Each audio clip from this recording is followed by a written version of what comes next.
Hello, this is Jcamera here, and it's been a hot minute since my last video, but don't worry, I am back with a Star Wars set review, 7140, the X-Wing fighter from 1999, in the first wave of Star Wars sets for Episode 4, A New Hope, or just the original Star Wars. So, unlike my other Star Wars set, I actually have the box.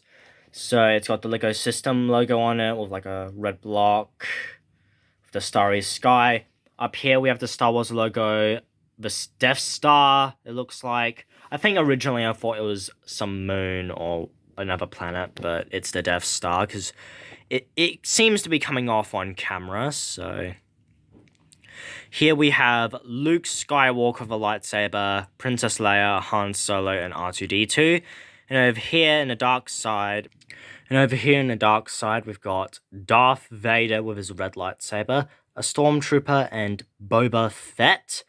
I don't know why the Emperor's not on there, or maybe even Obi-Wan, or Yoda, but it's there, and it does look cute. We have the set names, age 7 to 12, box art. We have a blue lightsaber, I think, here. I'm not sure entirely. Down here, we have another image, as well as the barcode. We have the minifigures all together, some shots of the set, like from the figure's perspective. More photos. Here we have, like, alternate builds and how they could deconstruct. And that's the box. Here is the instructions. Pretty much exactly the same. Up here we have shots from the movie. This is in all the 1999 sets, or at least for the original trilogy. I haven't collected any Phantom Menace sets, but... We have the minifigures with most of their names, if they had a name in the original movie. Then we get builds from smallest to biggest, with like the blue sky and stars of like space in the background, and like... I'm assuming the inside of the Death Star, or at least that's what I want to think of it like. We have the, like, comic in here, which, it was relatively common in, like, the early 2010s, but I don't really think they really did it. Like, they usually did it in the boxes, like in the Batman sets I have, but... Anyway, here are the alternate builds. I'm not going to even bother going through them, because if anyone knows me, I don't really care for them.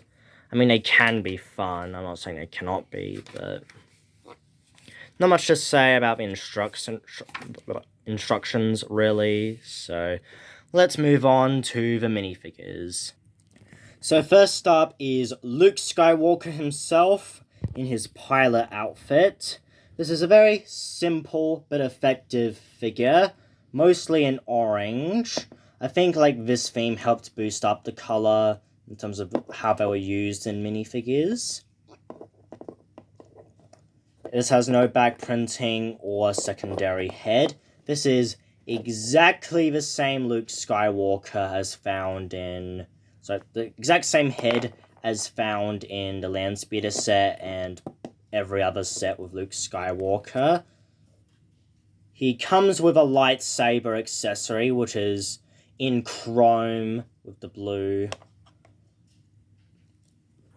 This is exactly the same as the Landspeeder set, though that was arguably for Obi-Wan, so if you get these two sets, yeah, you could maybe have a lightsaber duel.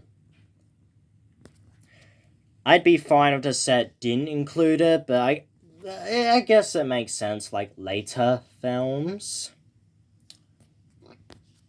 The chrome for these lightsabers can fake, because they're so old and the metallic paint on them, but This one seems to be in okay condition. Better than the other set, at least.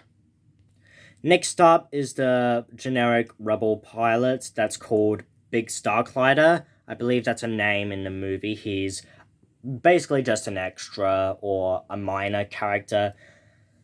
He's pretty much the same figure, at least torso and leg-wise. The helmet is actually different. Like, this is the helmet for Luke, where he's got, like, the red, and this one's got, like, the black and yellow, like, stripes. I think there's like a big line at the back of Luke's in red. Not so much here. Oh yeah, and Luke does have like a little bit of like black and yellow at the front, but here it's the whole thing with black in the middle. He again has no secondary face. In fact, this is the generic, like, original minifigure face for minifigures, just with the generic mustache. So if you're a collector, I guess this is a pretty good way to get it. They didn't have to name him, but I guess if it gives, like, Star Wars fans, like, more desire and more character to their figures. So, yeah. Next is the Rebel Mechanic, the only figure not given a name because he's a nameless extra in the film, just working for the Rebels. Once again, no back printing or head printing. The baseball cap in sand color, I want to say. And here's what his head looks like. He's got like hair printing, which is not particularly common. It was especially rare then. I mean, it's a little bit more. It's more common now, but he's got like a big bushy mustache, and he also has kind of a generic face when you really like analyze it, and yeah, and it's a pretty generic figure, but it's good enough. It's probably my least favorite in the collection, but it's serviceable and gives more to the Rebel army, I guess. Last but not least is the Astromech R2-D2. I left him to last because, like, some may not count him as a figure. He does, at least because he's such a big character. This is pretty different from the ones that we get now because, like, the printing on the head is the whole piece instead of just, like, up there. I do think the new ones are much better. Like, this is a pretty weak version of R2-D2, but I kind of like it. Like, depending on your point of view, it does work. And it does, like, have chrome paint. It's just not coming on camera. And I have no idea why. Aside from that, though, it's pretty much a standard R2-D2. I mean, this, like, printing on here has definitely evolved over time, but it's not really all that different, or at least from memory. So it's cool to finally get, like, a droid character, especially in Astromech, and a main character in this series. I mean, he's more of, like, B-list in popularity, because, I mean, aside from maybe this movie's plot, you wouldn't really need him to summarize the plots, but, I mean, he's important enough. That's all that matters. So next we have this little trolley carrier for the Rebels. So, like, right here you have the Rebel mechanic just going on there, and you have these, like, little levers that are supposed to be, like there, and you just place the figure like so, and his hands should hopefully come on to there. If I can just stand up the camera. Ah, there you go. I don't know why my camera's so bad. It started off great, but I really like the design with the black and yellow and greys. It really does fit, and it all, like, moves. The second one's definitely the most boring, as it's just there, but if you want, like, an injured rebel to go on there, you do you. It doesn't say to do that, but it could be that if you want to. Now, in the instructions, if I can get them up, it shows you to place them like this, yet this is how it's placed. Like, I know some people in the comments might say, oh, you're doing it wrong, but according to instructions, this is how it should be. So I have no idea what's going on here. But for now, I'm just going to leave it like that. And you have this little plug here. I don't really know what this is for. Maybe it's a vacuum for the Rebel engineer or life support even. If you just like plug it back in like so. And you have like tools here, like the screwdriver, hammer, like nails, and like oil can and everything. This, for some reason, this is probably just mine. I think it's something to do with the piece, but this, like, isn't connecting. I mean, I probably should replace the piece, but I don't feel like it right now, so I'll probably just do it off screen. So enough stalling, and let's get into the big star itself, the X-Wing. So, most versions, if not all of them besides this, are in white. To give credit where credit's due, though, it does look pretty nice. Like, I love how the, like, red blends into this at the very least. So, in the instructions, you have, like, this is when you land. You can take them off when you're, like, flying. For now, I'm gonna leave it on. This, I've heard, like, comes off easily, and, I mean, it probably does, but it's because I haven't, like, played with it often, because I, like, built it out, like, hours ago, and been too busy, so, yeah. Back here, we have exhausts. Here is where you can store accessories for whoever the pilot is, which probably is going to be Luke, but... So, if I can... So, here's a lightsaber. It's not going to all fit in at once, so... You are going to have to... split it so it can fit. And it can also fit here.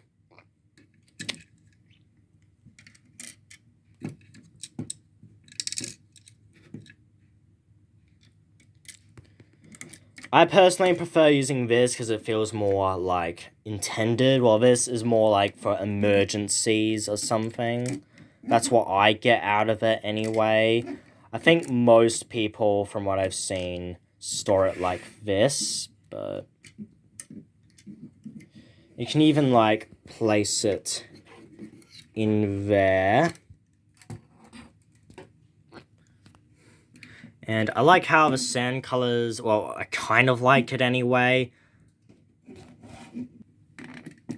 And here's the cockpit, which is exactly the same one used in the Batcopter sets. I think this is the theme that, like, started it, or at the very least popularized it. So you can have either Biggs or Luke, like, pilot the thing. You really need, like, a specific, like, way to put the figure in. Like, yeah, I think it's kind of poorly designed. Like, you kind of have to, like, manipulate the figure, sort of, just to fit him in, which you really shouldn't do, but it really does, like, encourage you.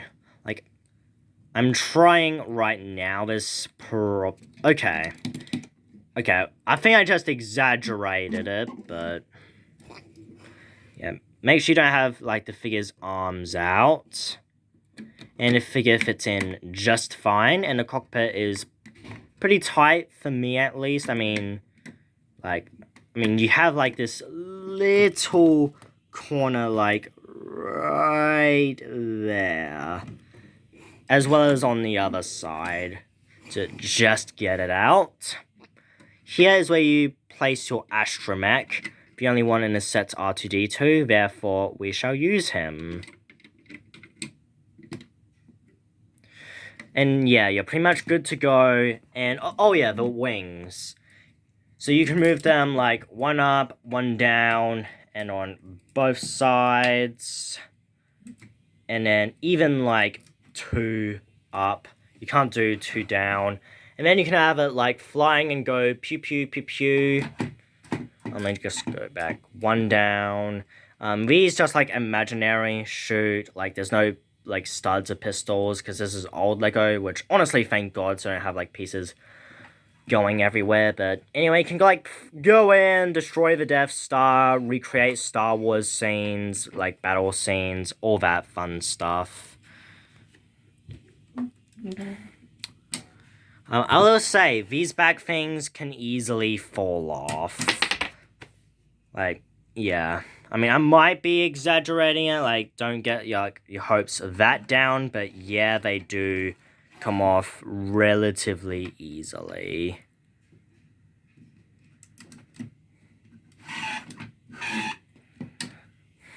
And I like how these are built, like, parallel to each other, these wings.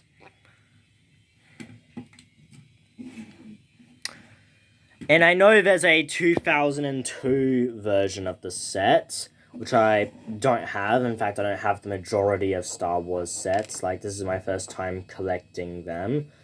Like, I have a lot of miscellaneous Lego, like from DC or Harry Potter, but the ones on my channel are mostly just older sets because I'm a nostalgic person. Yeah, let's just like sloppily place everything together. Maybe place the lightsaber here if we want to. And there's also like a printed piece here. I don't know if it's exclusive. Just let me know if you're that into Lego and like that knowledgeable. So I know a lot of people are nostalgic for the set and I can see why, but there's definitely problems, like bits and pieces are pretty loose. The build overall is kind of blocky, and like a few things can fall apart easily, and this cockpit is not fun to get figures in, or at least depending on how you do it. This one thing here is really distracting, and like, the engineer figure is a little too basic and unneeded, though I guess for him it's a nitpick. R2-D2, like, the head is, yeah, a bit too off for me. I mean, it's a great set, but there's quite a few nitpicks that do kind of add up. The score is going to be an 8.2 out of 10. Sorry that the flashlight was halfway through turned off. It's because I'm now low in batteries, so hope you enjoyed the video, and bye.